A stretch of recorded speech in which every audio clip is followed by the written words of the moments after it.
million a month daw at saka yung issue tungkol sa dalawang condotel. So alin ang una pong kasi sinasabi niya po na baseless. Ngayon, kung ang opinion ko sa dalawa sa akusasyon niya una, sa 5 million a month, wala po akong sinabi sa vlog ko na 5 million a month. Kaya pagdating naman po sa condotel, binlog ko na rin po yan na condotel na ayon sa informante ko, nasa kanya yan.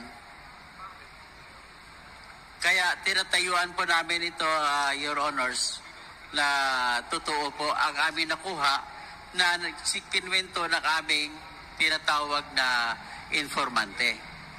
But of course, iyan ang sinabi ng informant ko sa akin.